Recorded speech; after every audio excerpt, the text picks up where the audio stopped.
Hello friends, मैं advocate Nripendra Singh Sinwar आपका अपने यूट्यूब चैनल लॉ डोर में हार्दिक स्वागत करता हूं।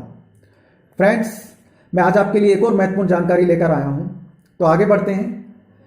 क्या किसी रिजर्व कैटेगरी के पुरुष के साथ में अगर किसी जनरल कास्ट कैटेगरी की महिला की शादी हो जाती है तो क्या वो महिला सिर्फ इस आधार पर अपनी जाति बदलने की अधिकारिणी होगी और क्या इसी आधार पर वो सरकारी नौकरी में आवेदन कर सकेगी? तो मेरा जवाब होगा नहीं। उदाहरण के तौर पर इस बात को इस तरीके से समझा जा सकता है कि यदि किसी जनरल कास्ट कैटेगरी की महिला की शादी किसी रिजर्व कास्ट कैटेगरी के यानी आरक्षित वर्ग के पुरुष के साथ में हो जाती है और शादी के बाद में वो अपने मैट्रिमोनियल होम में रहने लग जाती है और वहीं रहते हुए वो किसी नौकरी के लिए आवेदन करती है, तो आवेदन पत्र में उसे विशिष्ट रूप से अपनी मूल जाति यानी जिस जाति में उसका जन्म हुआ है और शादी से पहले वो जिस जाति से बिलोंग करती थी उसी का उल्लेख करना पड़ेगा। यहां वो सिर्फ इस आधार पर कि उसकी शादी किसी रिजर्व्ड कास्ट के व्यक्ति के साथ में हुई है उसकी जाति को अपनी जाति मानते हुए नहीं लिख सकती है, और यदि वह ऐसा करती है तो यह कानून विरुद्ध और नियम विरुद्ध होगा। ऐसा ही एक इंटरेस्टिंग मामला ऑनरेबल सुप्रीम कोर्ट के सामने आया।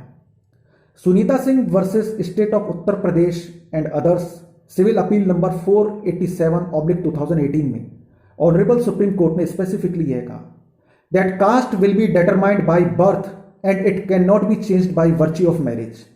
यानी कि कास्ट यानी जाति जन्म से ही अवधारित होगी और वो शादी के आधार पर या अन्य किसी आधार पर नहीं बदली जा सकती, इसे किसी भी स्तर पर नहीं बदला जा सकता है।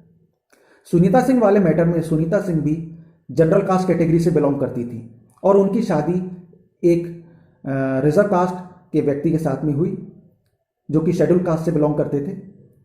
शादी के बाद में उन्होंने कास्ट सर्टिफिकेट के अप्लाई किया और उन्हें कास्ट सर्टिफिकेट भी मिल गया, और कास्ट सर्टिफिकेट मिलने के बाद में उन्होंने सरकारी नौकरी के लिए आवेदन किया और इसी कास्ट सर्टिफिकेट के आधार पर उन्हें सरकारी नौकरी भी मिल गई।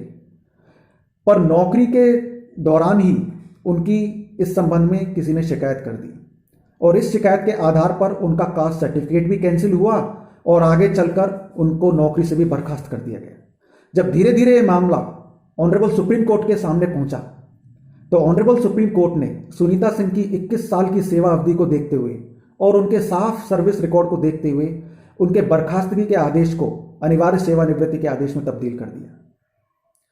तो दोस्तों, इस जानकारी से आपको यह तो स्पष्ट हो ही गया होगा कि यदि किसी महिला की शादी किसी रिजर्व्ड कास्ट कैटेगरी के पुरुष के साथ में हो जाती है जो कि जनरल कास्ट से बिलोंग करती है तो वो अपनी जाति नहीं बदल सकती, उसे अपनी मूल जाति में ही रहकर सभी तरह के आवेदन करने होंगे।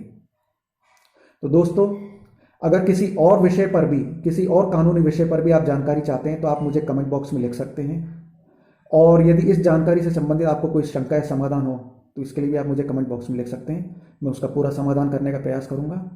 इसी तरह से आप मेरे यूट्यूब चैनल से जुड़ते रहें और मुझे स्नेह एवं प्यार देते रहें तथा मेरे इस चैनल को ज़्यादा से ज़्यादा शेयर, लाइक और सब्सक्राइब करें जिससे महत्वपूर्ण जानकारी किसी और ज़रूरतमंद तक भी पहुँचे और वो भी अपने कानूनी राइट्स को भली भांति जान सके। इसी के साथ मैं आपका बहुत बहुत धन्यवाद करता हूँ। नमस्कार।